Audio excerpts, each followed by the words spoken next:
Thank you for this conversation. I think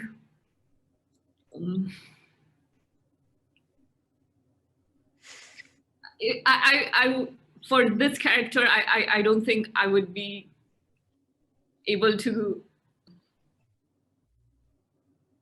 like, although like it's always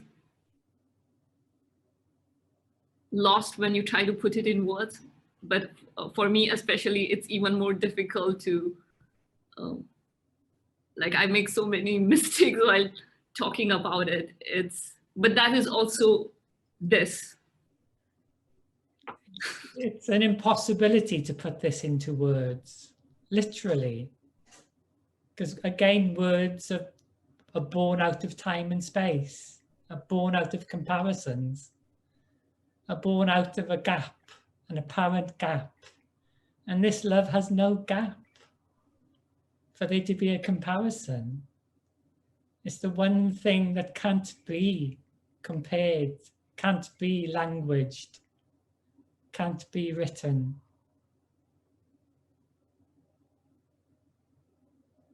You can't create the teeniest, weeniest bit of gap for there to be another. It's too selfish for there to be a gap. It's a hug that doesn't allow for there to be two.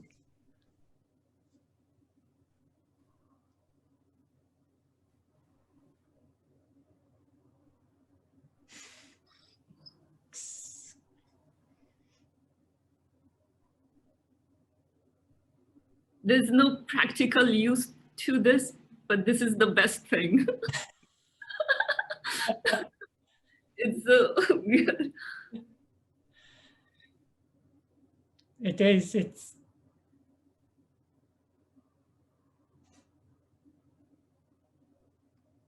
the best thing and the worst thing.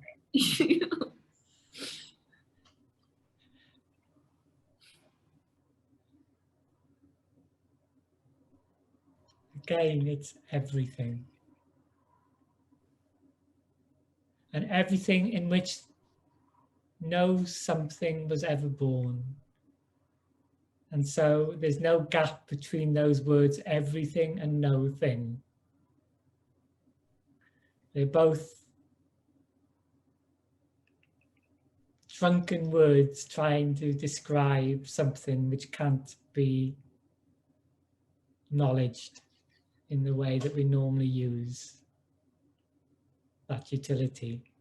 Can't be measured, can't be put into a box to be known. It's too free.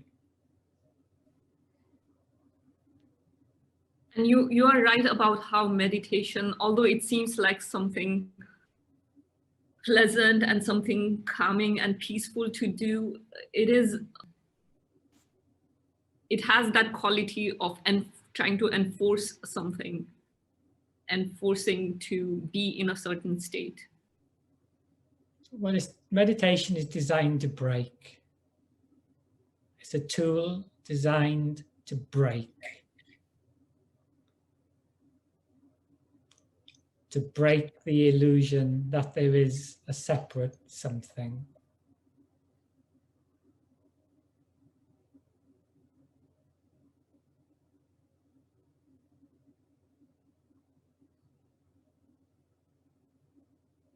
And practically, when you break things, sometimes it can be smooth break, or sometimes it can be a messy break.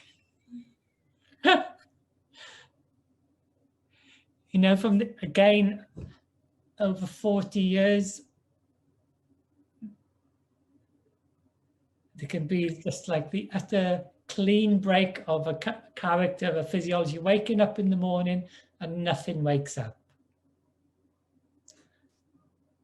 And the other extreme is the break is so messy, the physiology will just fall away as not needed. It gets the whole of time and space and body, everything gets, in a sense, vomited out.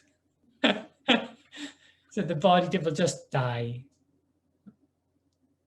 careful of my drunken words, because there is no something which is a separate body that can die.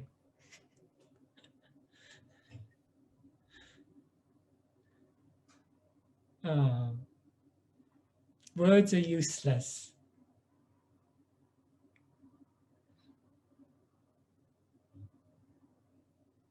In a way, life is a meditation. We don't have to force ourselves to quiet our mind or be like making extra effort to be effortless, or to accept or not accept certain things. It just happens, whatever needs to happen. Well, all movement, and meditation is just another movement. And a movement inherently is a rejection of what is into what will be. So you could say the only thing what is the ocean. So the paradox is the character is rejecting the ocean to try to find the ocean. Because it's saying, not this, it's that over there. It's something else. It's not a cup of tea. No, it's not a cup of tea. It's not a tree. It's not a thought. It's not a feeling. It's something else.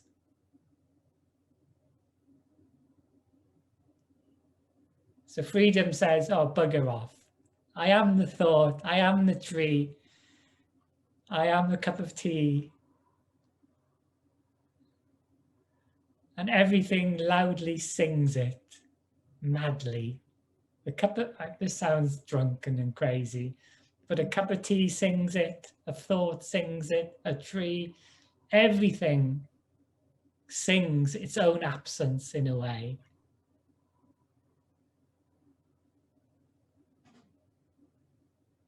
Sings the ocean, sings this love. Hence, at the beginning, I said it's a song. If you want to use the word non-duality, and there is no gap between duality and non-duality, they're not two. But if you want to use that word, it's just a song, a paradoxical song that sings in words and silence, that the words and the silence are not two. That the listener and the speaker are not two. And so everything sings, in that sense, its own absence. It's not two-ness.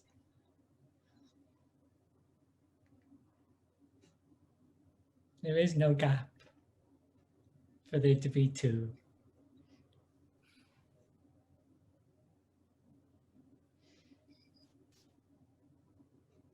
Just this.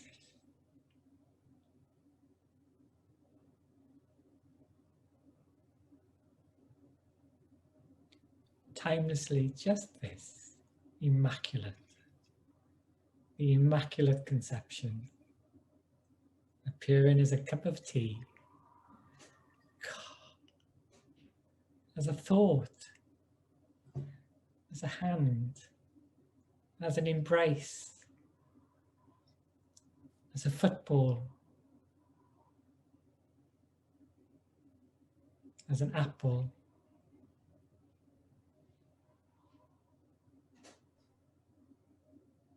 as everything.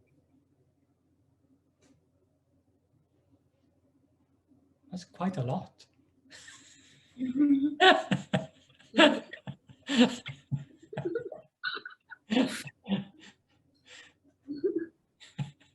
And the fake news says, no, it's not this. The drunken person is not this. The party is somewhere else. Let's go to the next party. It's going to be better. And we can have some more drugs and drink. But they think they are not drunk. That's the magic trick. The easiest way to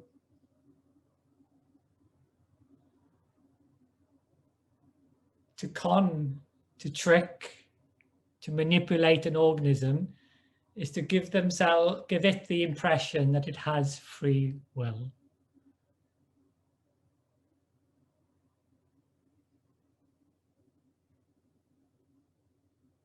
But the possibility is, if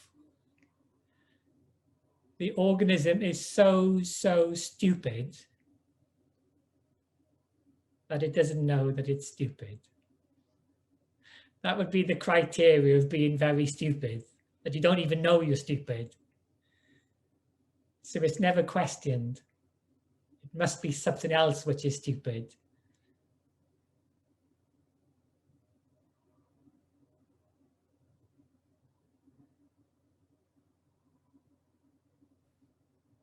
It's like being drunk and being really convinced that I'm doing the right thing. I know exactly how it is. But it's got to do that, Suma. It's got to. It's like you wouldn't jump into a car unless you believed that the brakes worked. You wouldn't drive that vehicle. There has to be enough belief, because don't forget, the original commandment, or the original impulse is to move, and the commandment that goes along with that is don't die. So you're trying to predict what the best movement is. What's the best next movement?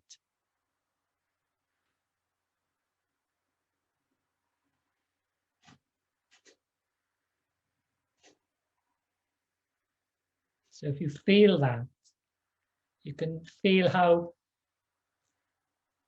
the organism has, in that prediction, has got to imbibe it with enough belief to allow that movement to happen. Because the commandment is don't die, so it'll act as a brake on the movement if there's not enough belief.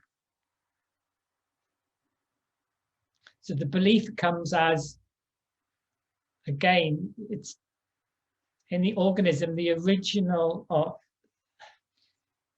more primal to language was the emotional language, which was a hierarchy as well. So the belief was an energetic push, an emotional energy push towards or away, you could say in a very basic way. You have to believe it's food, and then you move towards it, or you'll move away if you think you are food. And that wasn't a sophisticated language conceptual process to begin with. The five senses didn't have that facility. It just developed an energetic, an emotional language, and hierarchy of intensities and flavors to move towards or away. In the conversation that the two edges were having, the one edge called the environment and the other edge called the body.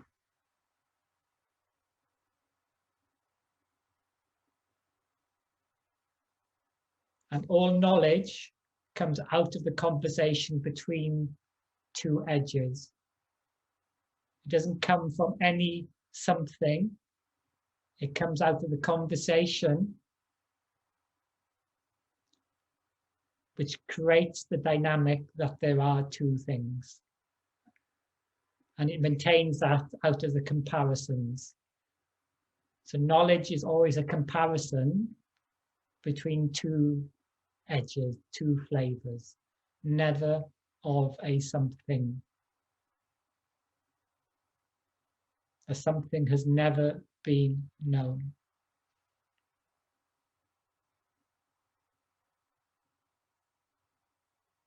And all comparisons are relational and temporal, ever changing. Whereas the intrinsic isness of this is non-relational, non-temporal, uncaused. free, gapless.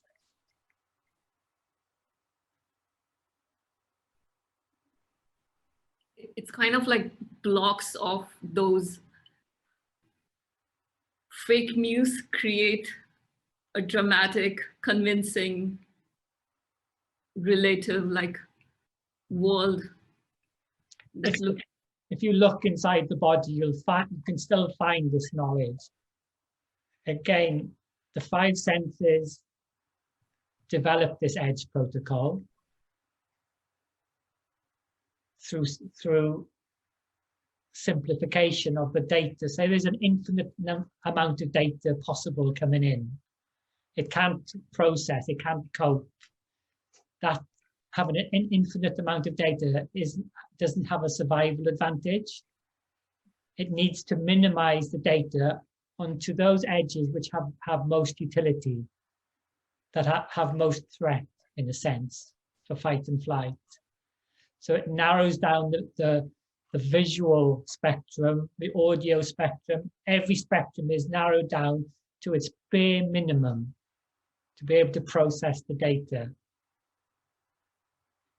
into the edges which have it's perceived to have most utility for its movement, for its replication, and ignores the rest. It deletes, as it were, 99.9% of the information.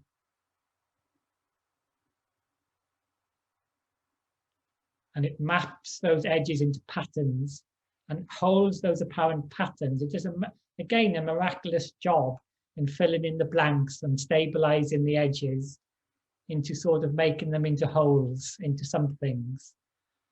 And it does that sort of magic trick of predicting that there must be a center to these edges. There must be a separate something, which is a tree, which is a suma, which is a pole. But has never known that. It just predicts it for utility purposes. Because then it can replicate and replay that map. It can create the linkages between those edges a lot more effectively, a lot faster. And later, when language enhanced movement, those patterns can be shared into what we call our beliefs, our truths. Can be socially evolved, because again, the social body has a survival advantage over the individual body. It's easier to survive as a herd, as a tribe, than as an individual. So we have to share our knowledge, share our edges. Because it has a survival advantage. It has utility. Knowledge has utility. It just has that one little shadow that biting into the apple, that the apple had a center, and that which was biting had a separate center called a me. It was biting into a separate something called an apple.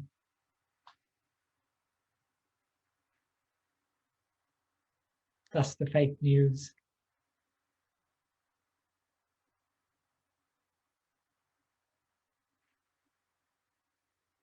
And to maintain that fake news, it created the environment of dissatisfaction to make sure the organism keeps moving, to replicate. It maintains an imbalance, like walking. If you were balanced, you wouldn't move. You have to maintain a certain amount of imbalance to move forward. Not too much or you fall over, not too little. It just has to create enough of imbalance within the organism. A certain amount of dissatisfaction to make sure it comes back for more. It moves for more. And it maintains that loop, that movement through over-promising and then purposely removing the satisfaction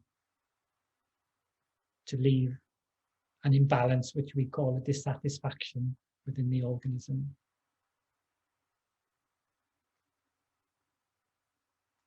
The organism is designed never to be happy, as it were.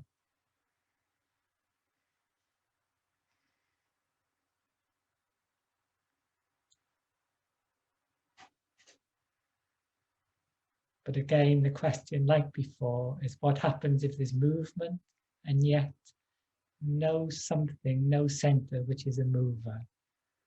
What happens to that movement then?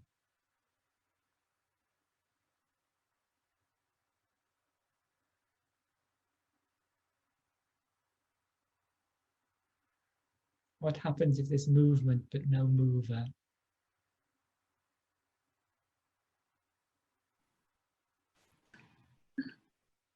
It just becomes freedom tumbling.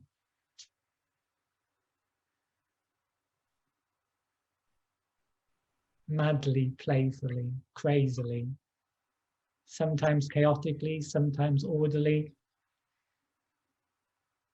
It becomes everything.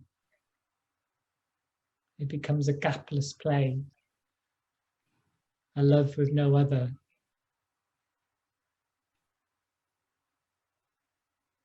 A freedom that can appear to be a something. A cup of tea. And yet that cup of tea is everything.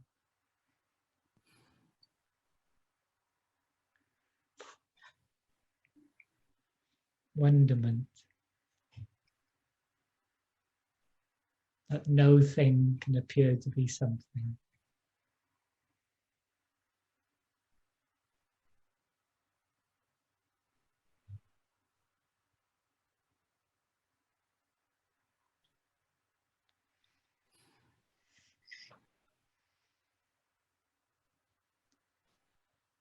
So everything sings, this is it, this is it, this is it.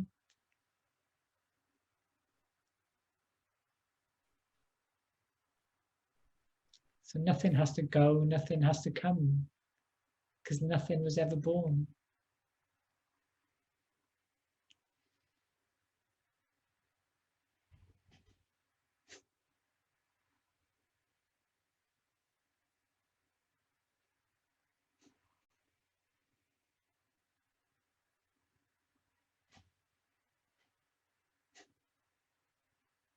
Everything sings its absence.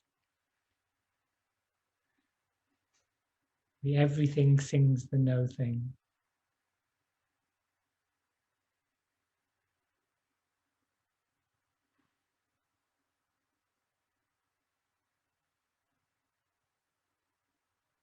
The words and the silence are not two.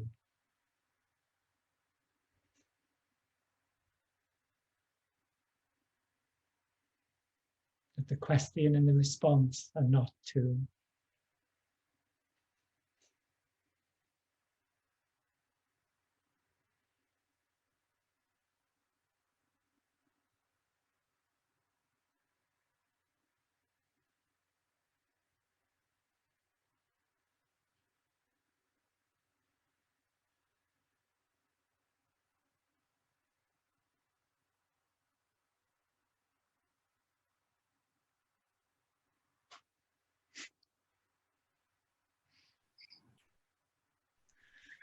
It's crazy.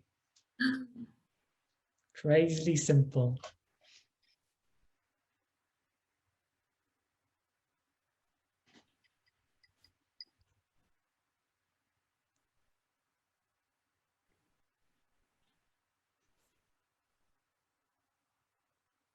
Thank you so much, Paul. I think it's best not to say anything about this moment. It's so, you were able to point to it. Everything points to it. Everything is this conversation. It's never been not this. And there is no pointing, because it is the conversation. There's no gap, no distance for anything to be pointed to. So when this conversation ends and a glass of wine appears, that's the conversation. That's the play, that's the dance.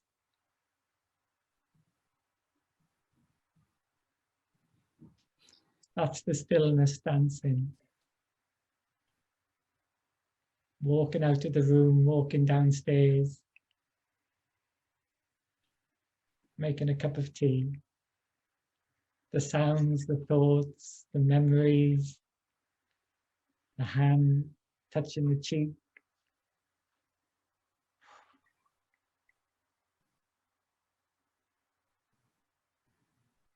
That's everything.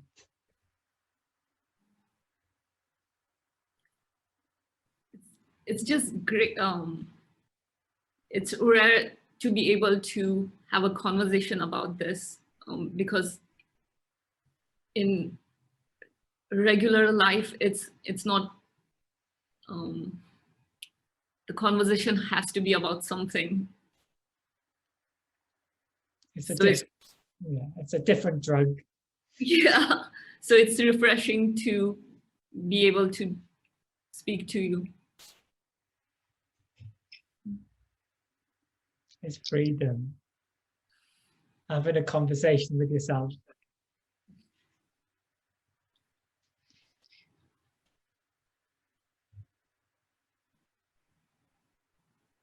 Have you stopped giving talks? I on your Facebook page, I would see some events, but it seems like I'm just not very good at. I've just traveled for many, many years, just having cups of tea and talking with people. And although with COVID and all now, I need to be more organized because that isn't happening now because of restrictions. And more people from all over the world really want to chat. And I've always not liked computers and things. So it hasn't been my cup of tea, but now I'm changing and I have to do it more now. So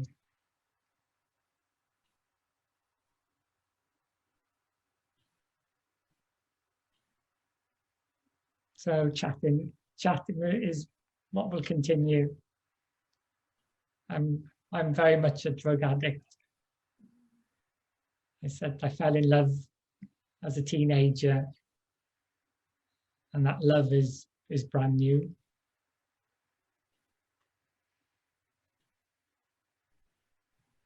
So if I get prodded, that love comes out. what do you mostly get prodded for? What's the most common question you get asked?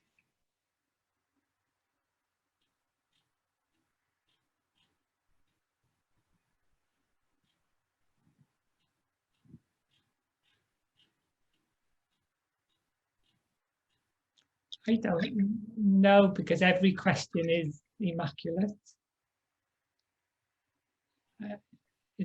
It might sound the same, but it's immaculate. It's brand new. So nothing is duplicated for there to be a many, if that makes any sense.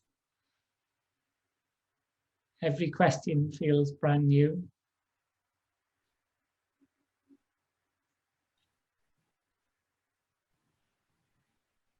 And the response comes out of that conversation. There's nothing here that knows anything.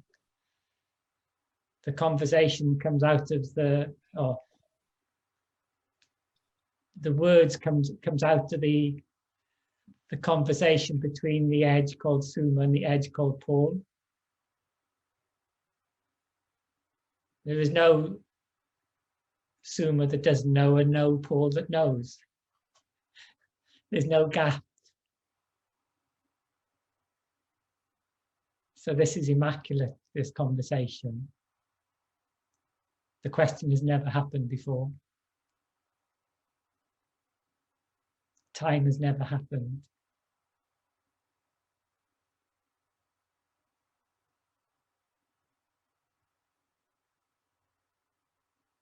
This is freedom. Does it happen that what you're seeing is heard? Well, it can't be heard because there's nothing to hear.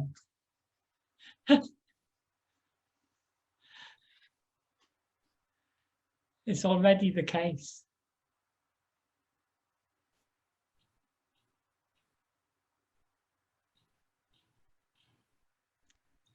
So you could say there's just in this ocean, there's a wave, as it were, called Summa, asking a question, saying, does a wave ever get wet? When will I get wet? How did I lose my wetness? Why do some people get wet and other waves not wet? So in this drunken conversation, none of the questions make any sense, really. Because they're just drunken questions. And there's no answers. A response comes to the question, which is singing its own answer, singing its own wetness. And the response is just the ocean's wetness again playing.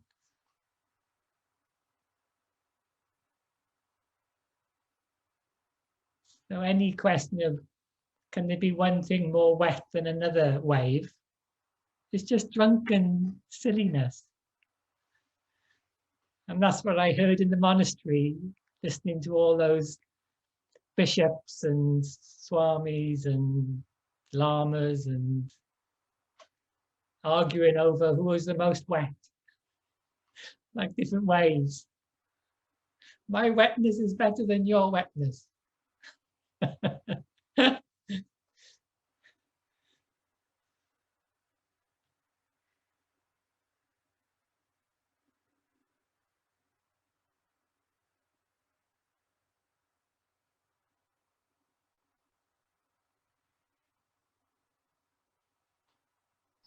It's, yeah, I still don't have a right way to talk about this. It's just what comes up. So if my questions that's it. The sound of words, that's it. This is it. It's always just been this. This has never come and gone. And it's known.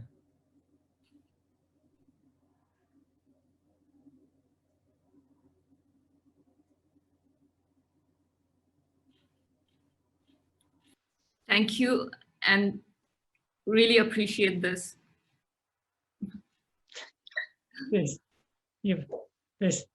I told you, one alcoholic enjoys the company of another alcoholic.